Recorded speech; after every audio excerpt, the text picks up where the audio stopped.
ጤና ይስጥልኝ ውድ የጄኤምኤም ተመልካቾቻችን ዛሬ ከጆንሰን እጅጉ ጋራ በፍትሃዊ የሂስ ጉዳይ በፍትሃዊ የዕቅበተ እምነት ጉዳይ እንድንነጋገር ቀጠሮ ይዘን ተገናኝተናል። እሱም ካሁን በፊት የመለኪያ ያለ ይሄ የመጀመሪያው መጽሐፉ ነው። ሁለተኛው መጽሐፉ ከዚያው ይቀጥላል። ሁለተኛው እትም ማለት ነው የመለኪያ ያለ ይህ ነው። በዚህ መጽሐፍ 164ኛው ገጽ ላይ በዚህ መጽሐፍ 229ኛው ገጽ ላይ በመጀመሪያ 164 ገጽ ላይ የሚገኝ ነው ስለ ፍትሃዊነት ስለ ዕቅበተ እምነት ፍትሃዊነት ያወሳበት ክፍል አለ።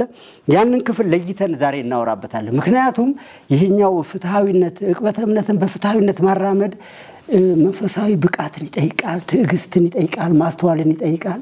ከማፍረስ ይልቅ ወደ ማቅናት እንዴት እንመጣለን የሚለውን ሐሳብ ለጆንሰን ተተነለት በዚሁ መጽሐፍ 229 ገጽ ላይ እናወራለን ማለት ነው። ተከታተሉን። ጤና ይስጥልኝ ወዲ ጆንሰን እንኳን በሰላም መጣ። እንኳን በሰላም ቆየኸኝ። አሜን ጆንሰን። አሁን በዚህ በሁለተኛው እትም 129 ላይ ዕቅበተ እምነትን በፍትህ አበት ክፍል አለ። እሱን ክፍል በተመለከተ አጠቃላይ እንደው ጠቅላላ አድርገን ዕቅበተ እምነትን በፍትህ ስለማካሄድ ሐሳብ ግልጽ ሆኖ ከሆነ በፍትህ ዕቅበተ እምነትን ማራመድ እንዴት እንደሚቻል ያንን መንፈስ እንዴት ማምጣት እንደሚቻል በምን ያህል መጠንስ ተገቢ ነው በተለይ አሁን ካለንበት ሁኔታ አንፃር ልዩ መረዳቶች ስላሉ ከፍትሃዊነት አንፃር እንግዲህ ከመጽሐፉ ላይ ከተነሳው በነሳ ዕቅበተ እምነት በፍትሃዊነት መሰራት አለበት የሚለው የአቃቢውን ፖዚሽን ወይም ደግሞ አቋም ነው የሚያሳየው። አቃቢው አንደኛ በምንድነው እሱ የሚበይነው ብያኔ ላይ የሚደርሰው በምን አይነት አካሄድ ነው በምን መለኪያ ነው የሚለውን ሐሳብ ነው የሚያነሳው። ለምሳሌ ሶቅራጦስ ያንድን ፍትህ ተጨባጭነት ወይም ደግሞ እውነትነት ለማረጋገጥ ማን ነው ትክክል ብለህ አትጠይቅ ይላል። ይሄ እንግዲህ በጣም የቆየ ፍልስፍና ነው። ማን ነው ትክክል ብለህ አትጠይቅ፣ ነገር ግን የትኛው ነገር ነው ትክክል ብለህ ጠይቅ ይላል። ስለዚህ ግለሰቡን ሳታስብ ወይም ከግለሰቡ ተነስተ ሳይሆን ጭብጡን በመመርመር ብያኔ ላይ መድረስ የሚል ሐሳብ ነው እንግዲህ በአጠቃላይ ያለው።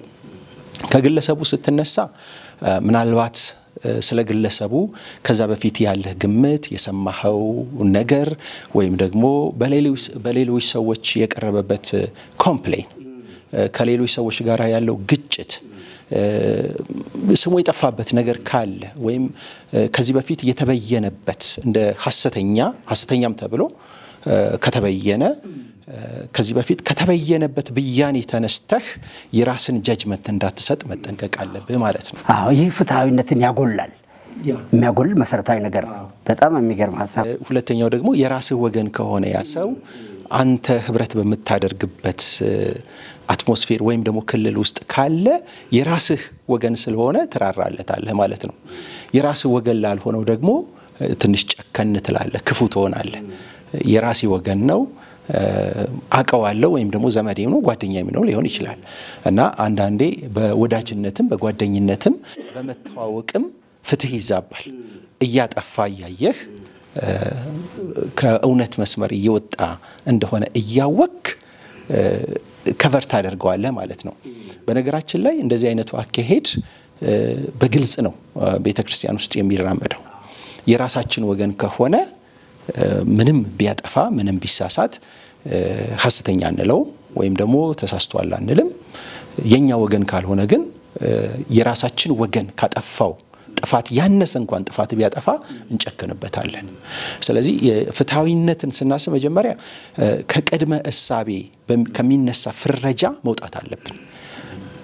የግለሰቡን ትምህርት ልምምድ ለመለካት መጀመሪያ ነፃ በሆነ አይምሮ የራስህን ብያኔ ለማድረግ ስራዎችን መስራት፣ ትምህርቶቹን መለካት፣ ልምምዱን መለካት ያስፈልጋል ማለት ነው። አሁን የፍትሃዊነትን መልክ ለማሳየት ነው። እንደገና ደግሞ ፍትሃዊነት እንዴት ሊዛባ እንደሚችል ነው የጠቆምከኝ። እንደገና ይህንኑ ፍትሃዊነት ሊጠቀሙበት ከሚገቡት ወገኖች አንዱ በተለይ ሂስ የሚሰነዘርባቸው ሰዎች ሊሆኑ እንደሚገባ ሊጠቀሙበት ይገባል ከሚጎዱበት ይልቅ የሚል ሐሳብ አለ። እሷን በተመለከተ ለምሳሌ ሂስ የሚሰነዝረው ሰውዬ ፍትሃዊ ለመሆን የሚጠቀምበትን መስፈርቶች እንደተናገርኩ ሁሉ ሂስ የሚሰነዘርበት ሰውዬ ይህንን ሊጠቀምበት እንዲችል ምን አይነት ዝግጅት ማድረግ አለበት? ለምሳሌ አጠቁኝ ከማለት እንዲወጣ ማለት ነው። ሐሳቡ እዚህ ላይ አለ። ያው ልክ ነው። እዛ ላይ አስፈሪዋለሁኝ። ሂስ የሚሰነዘርበት ግለሰብ ጥቃት እንደተሰነዘረበት ካሰበ ምንም እንኳን የሚጠቅም ሂስ ቢሰጠውም አይቀበልም።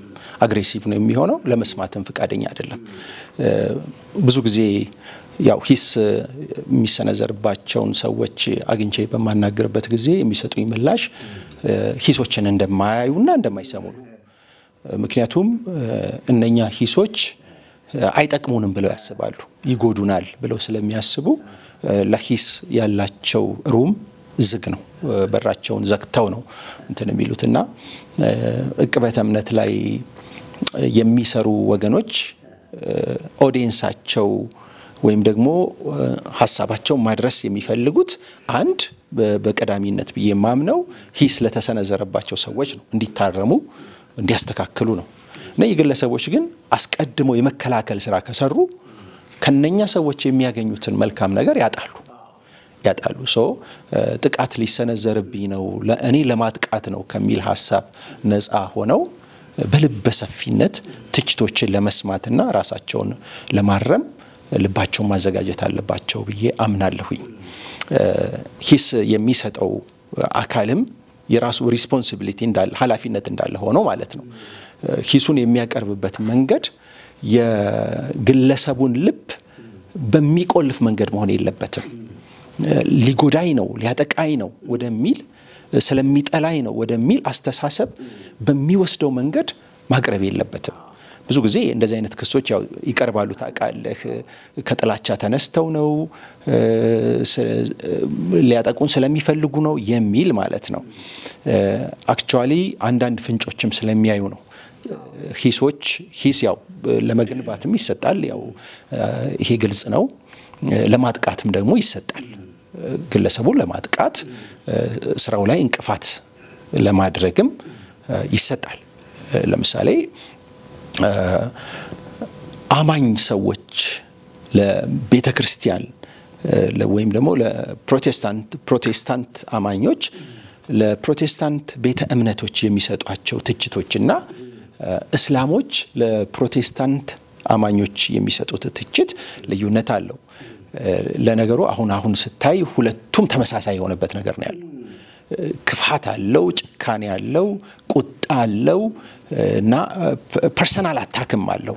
ትምህርቱ ልምምዱን ከማረም ከማስተካከል አልፎ የሰውየውን ስብዕና ወደሚያዘቅጥ ወደሚያበላሽ ወደሚያቆሽሽ አይነት አካሄድ ይኬዳል። ከፕሮቴስታንቱም ሰርክል የሚሰጠው ትችት ማለት ነው። እና ሁለቱም ተመሳሳይ በሚሆንበት ጊዜ አንድ ሙስሊም ወገን በክርስትና ላይ የሚሰጠው ትችት አንድ ደግሞ ፕሮቴስታንት አማኝም በክርስትና ላይ የሚሰጠው ትችት ተመሳሳይ ሲሆን አክቹአሊ ያው ጥቃት ነው ማለት ይቻላል። ተመሳሳይ በሚሆንበት ጊዜ ዕቅበተ እምነት ላይ ያወራን ስለሆነ ፍትሃዊነት የአቃቢው ድርሻ ነው ማለት ፍትሃዊ ሆኖ መልእክቱን ማድረስ መቻል አለበት። ፍትሃዊነቱን ካመነበት ትችት የሚሰነዘርበት ግለሰብ ለመቀበል አይቸገርም። ኢፍትሃዊ አካሄድ የምንሄድ ከሆነ ግን ጥቃት እንደሆነ የሚያሳየው ፍንጭ ሂስ የምንሰነዝርበት ሁኔታ ላይ ከታየ ጠቃሚ ነገራችንንም አይቀበልም። እንዳልከውም አይሰማም፣ አልሰማሁም ይላል። አይሰማም፣ አይጠቀምበትም። እንዲያደርግ ምንጽፋቸውን ጽሁፎች እንዳያይ መጽሐፋችንን እንዳይመለከት ያደርጋል። በጣም ጥሩ። ፍትሃዊነት የዕቅበተ እምነት መሰረት ነው ያምናለሁና ያው ሂስ ወይም ደግሞ ትችትን በጥቅሉ ነው የምናስበው። እንደው ትችት ከሚለው ቃል ይልቅ ዕቅበተ እምነት ላይ ሙግት የሚለውን ቃል መጠቀም እመርጣለሁኝ። ሙግት ያው መጓተት አይደለም፣ መጎተት ወደ አንድ እውነት መጎተት የሆነን ነገር ለማስረዳት ለማስጨበጥ የሆነ ትሩዝ ለማስያዝ መጎተት መታገል ማለት ነው። እና በዛ ትግል ውስጥ እንግዲህ አሳማኝ ትግል መታገል አለብህ። አሳማኝ ሀተታ ማቅረብ አለብህ። በቀና መንገድ መሄድ መቻል አለብህ ፍቅርን በሚገልጥ እውነትን በሚያሳይ መንገድ መሄድ መቻል አለብህ በዛ መንገድ ማትሄድ ከሆነ አንተም ተሸናፊ ልትሆን ትችላለህ ማለት ነው አሁን ብዙ ጊዜ የሚታሰበው ሙግት አቅራቢው አሸናፊ እንደሆነ ሙግት የሚቀርብበት ሰው ደግሞ ተሸናፊ እንደሆነ ነው የምናቀርበው ሙግት አሳማኝ ካልሆነ በትክክለኛው መንገድ የማይሰጥ ከሆነ ሙግት አቅራቢው ራሱ ተሸናፊ የሚሆንበት ተሞጋቹ ደግሞ አሸናፊ የሚሆንበት ሁኔታ እንዳለ ማወቅ መቻል አለብን ማለት ነው እንግዲህ ስለ ሙግት ስናስብ ሁሉ ሙግት አንድ አይነት አይደለም ያው የአንድ የእንግሊዘኛ ቃል አለ ተፋርሶ የሚል ኦልሞስት አሁን አዶፕት ሆኗል ወደ አማርኛው የተፋለሰ ወደሚለው ሐሳብ ስለሚሄድ ማለት ነው የተበላሸ ያልተስተካከለ ማለት ነውና ተፋልሶ ያላቸው የሙግት አካሄዶች አሉ ተፋልሶ ያላቸው የሙግት አካሄዶች አሉ ለምሳሌ እንደው ከምናቀው ብነሳ ግንጥል ተፋልሶ የሚባል አለ ግንጥል ተፋልሶ ማለት ከአውድ ውጪ አንድን ሐሳብ ማውጣት ከተነገረበት ሐሳብ አውጥቶ ለመሞገት መሞከር ማለት ነው ፈረንጆቹ ስትሮማን ፋላሲ የሚሉት አይነት ይመስለኛል ለምሳሌ ከአውድ ውጪ መጽሐፍ ቅዱስን መረዳት ራሱ አደጋ ውስጥ ይከታል አንድ ሰው አንድ ጊዜ መጽሐፍ ቅዱስን ጸልዮ በቃ ይሄ እግዚአብሔር ቃል ነው አሁን እግዚአብሔር ይናገረኛል ብሎ አምኖ መጽሐፍ ቅዱስን ገለጠ ይባላል እና መጽሐፍ ቅዱስን ሲገልጥ ይሁዳ ታንቆ ሞተ የሚል ቃል አገኘ እንደገና አሁንም ጸልዮ መልሶ ሲከፍት በል እንግዲህ አንተም እንዲሁ አድርግ የሚል ቃል አገኘ ራሱን ሄዶ ሰቀለ እና ይሄ ካውዱ ገንጥሎ አንድ ነገር ለመፍታት መሞከር ነው እና ያው ማህበራዊ ሚዲያ ላይ እንደዚህ አይነት ሙግቶች ታያለህ ከአንድ ሰዓት ስብከት ውስጥ የአንድ ሰከንድ ንግግር ወስዶ ከተነገረበት የትምህርት መንፈስ ከተነገረው ጭብጥ አውጥቶ ሌላ ትርጉም ሰጥቶ ያንን ሐሳብ መሞገት ማለት ነው ስብከቱን አልሞገትከው ስብከቱ ነው መሞገት ያለበት ስብከቱ ምን አይነት ጭብጥ አለው በምን ዓላማ ነው የተነገረው በምን ሐሳብ ነው የተነገረው የሚለው ነገር መፈተሽ መቻል አለበት እና አንዳንድ ጊዜ ለትምህርት የሚነገሩ ቀልዶች ወይ ምሳሌዎች ተለጥጠው ከተተረጎሙ ሌላ ፍቺ ነው የሚኖራቸውና ያ ምንም አይጠቅምም ስብከቱንም አታርመውም ሰባኪውንም አታርመውም አያንጽም እና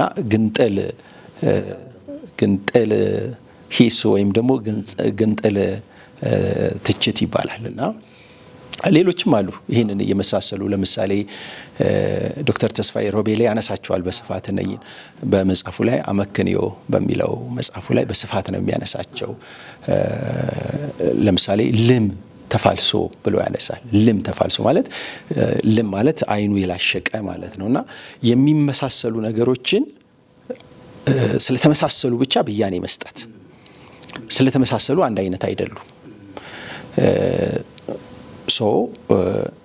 የተመሳሰሉት በምንድነው ውስጣዊ ይዘታቸውስ ምንድነው ብሎ ማሰብ ይቻላል ለምሳሌ ሁለት ሰባኪዎች በተመሳሳይ ርዕስ ሊሰብኩ ይችላሉ የእምነት ቃል በሚል ሁለት ሰባኪዎች ሊሰብኩ ይችላሉ አንደኛው የእምነት እንቅስቃሴን ትምህርቶች መጽሐፍ ቅዱሳዊ ትምህርቶች ሊያስተምር ይችላል ሌላው ደግሞ መጽሐፍ ቅዱሳዊ የሆኑ ስለ እምነት መጽሐፍ ቅዱስ በስፋት ስለሚናገር ሊያስተምር ይችላል የቃሉ መመሳሰል ሐሳቡን አንድ ያደርገው የማይመሳሰሉ ኮንቴንታቸው ይዘታቸው አንድ ያልሆነ ነገሮችን አንድ ላይ በማድረግ በማጣመር የመተቸት ነገር አለ ማለት ነው ሌላ ጽርፈተ ሰብእ የሚባል የተፋልሶ አይነት አለ ጽርፈት ማለት መሳደብ ማንጓጠጥ ማለት ነው እና የግለሰቡን ወደ መዝለፍ ወደ መስደብ የመግባት ሁኔታ በሙግት ውስጥ ማለት ነው ይሄ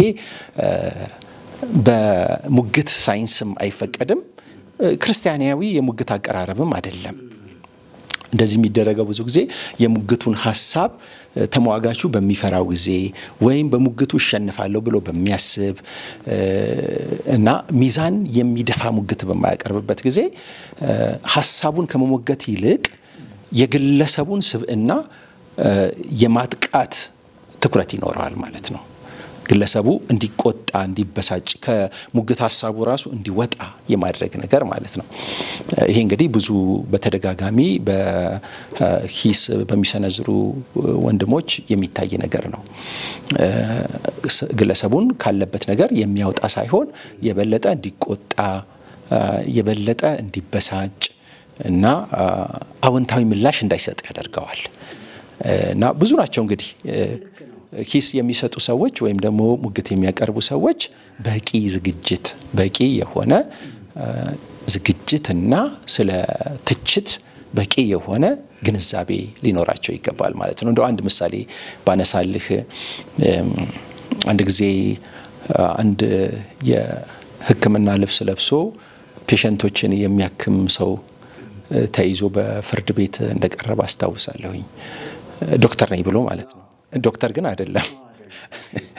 እና ብዙ ጉዳት ካደረሰ በኋላ ሆስፒታሎች ውስጥ እየገባ የተለያየ ነገር እያደረገ እንደ ዶክተር አክት እያደረገ በኋላ በሰዎች ጥቆማ ተይዞ በሕግ እንደተጠየቀ አስታውሳለሁና ዕቅበተ እምነት በቂ ዝግጅት ካላደረክበት ልክ እንደዚህ ዶክተር ዕቅበተ እምነት በሚል ሽፋን ሰዎችን የሚጎዳ ነገር ልታደርግ ትችላለህ። ክርስትናን የሚጎዳ ነገር ልታደርግ ትችላለህ። የማያርም የማያንጽ የማይጠቅም ይልቁንም የሚጎዳ አንድ ነጭ ልብስ ስለለበሰ አይደለም ዶክተር የሚሆነው። አቃቢ ነኝ ብሎ ራሱን ስለገለጠ አይደለም አንድ ሰው አቃቢ የሚሆነው። አቃቢ የሚያደርገው ስራው ነው። ጤናማ የሆነ ስራ መስራት። አሁን አንዳልከው ነው። አሁን ርዕሳችን ከፍትህ አንፃር አይደለም የሚለው ከዚሁ ጋር ይሄዳል። አሁን ለምሳሌ ጠብቆ መተቸት ኔጋቲቭ ስህተት ነገር ከፈለክ አታጣም ሰው ላይ ሰው አይደል እንዴ? እኔ አሁን ዋናው ነገር ይሄ ነገር ይታያል። አሁን ጠብቆ መተቸት ስህተት ፈልጎ ከብዙ አሪፍ ነገር ውስጥ አንደኛ ይሄ ከትልቁ መርህ ከዋናው መርህ ጋርም ይጋጫል። ቅድም አሁን ለበኋላ አሳለፍነው እንጂ ያንን ሐሳብ ከዋናው ከተላክንበት የፍቅር መርህ ጋር ይሄ ሁሉ ከሆነ በኋላ ጆንሰን ይችን እንዳንረሳትም ነው። እንደዚህ ጠብቆ በመተቸት ውስጥ ራሳቸውን ያሰለጠኑ ሰዎች አሁንም ከዛ ከፍቅር መንፈስ እየራቁ አይሄዱም ወይ? እየራቁ ይሄ ጥፋት ስለአሁን እንደ የምን አይነት ጥፋት ነው አልከኝ ባለፈው ራሳቸውን አያጠፉም ወይ? በሂደት ነው ማለት ሰው አዘውትሮ በሚያስበው ሐሳብ ይገነባልና ያንን ግንብ ማፍረስ አይቻልም። አካል ይደክማል፣ ነፍስ ላይ የታተመ ዕውቀት ይቀራል እኮ እሱ እየዳበረ ነው የሚሄደው እስከመጨረሻው። አይገርምም? ለዚህ እኮ ነው መጽሐፍ ቅዱስ አንዳንዳይታ ከጎልማሳነት ምኞት ተጠንቀቅ የሚለው።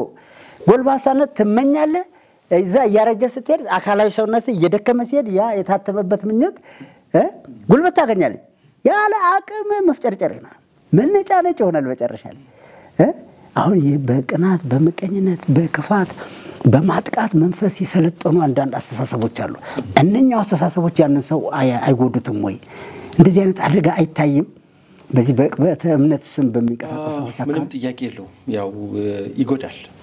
ያው መልሱን አንተ ስለመለስከው ብዙም እዚህ ሐሳብ ላይ ግጭት የለኝም። በምን ያህል መጠን ያስፈራል? እኔ አሁን ማለት አስፈሪነቱን የተረዱት አይመስልም። አሁን አንዳንዶቹ እንዳልኩ ነው እንግዲህ ጥንቃቄ ይፈልጋል። የአፖሎጀቲክስ የዕቅበተ እምነት ስራ ጥንቃቄ ይፈልጋል። አንድ ራስንም እንዳትጎዳ ሌላውንም እንዳትጎዳ እግዚአብሔርንም እንዳታሳዝን መጠንቀቅ መቻል አለብህ። ቀላል ምሳሌ ላንሳልህ። ኢትዮጵያ ውስጥ አሁን በመኪና አደጋ ከፍተኛ ዳታ ነው የሚታየው የሚመዘገበው ማለት ነው። ከፍተኛ የመኪና አደጋ ይደርሳልና ከ99% በላዩ በሙያው ላይ ያሉ ሰዎች እንደሚናገሩት አደጋዎች የሚደርሱት በጥንቃቄ ጉድለት ነው፣ በአሽከርካሪው ጥፋት ማለት ነው። መኪና መጥፎ ሆኖ አይደለም፣ መኪና ይጠቅማል፣ ግን ጥንቃቄ ካልታከለበት ይጎዳል። እና ዕቅበተ እምነትም እንደዛው ነው፣ ይጠቅማል፣ ጥቅም አለው። ግለሰቡንም ሳይጎዳ አቃቢውን ሳይጎዳ ዕቅበተ እምነት ደግሞ ሙግት የሚቀርብበትንም አካል ሳይጎዳ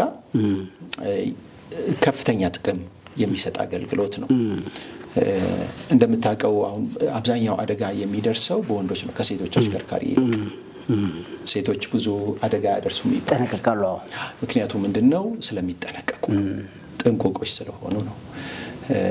ዕቅበተ እምነት ላይ እንደው ሴቶች ቢሰሩ ብዬ አስባለሁ። ጠንቃቆች ስለሆኑ የራሳቸውንም ህይወት እንዳይጎዱ የሌላውንም እንዳይጎዱ ይጠነቀቃሉ። አይተ ከሆነ ዕቅበተ እምነት ላይ በሙሉ ወንዶች ናቸው። እኔ ለምን እያልኩኝ እየጠየቅኩኝ ነው ሰው ለምንድነው እህቶች እዚህ ስራ ላይ የማይሳተፉት? አይ ስራ ስለበዛባቸው ነው እንጂ ብቅ ጥልቅ ይላል እኮ አንዳንዴ። አይ ብዙ አይደለም። ህይወት ሲሪየስ ስለሆነ ህይወት በእነሱ በኩል ስለሚቀጥል ሌላ ጉዳይ ያላቸው እነሱ እንጂ አይ ስራ ፈቶች አይደሉም ወንዶቹ። ዕቅበተ እምነት እንደዛ ማለት አይደለም።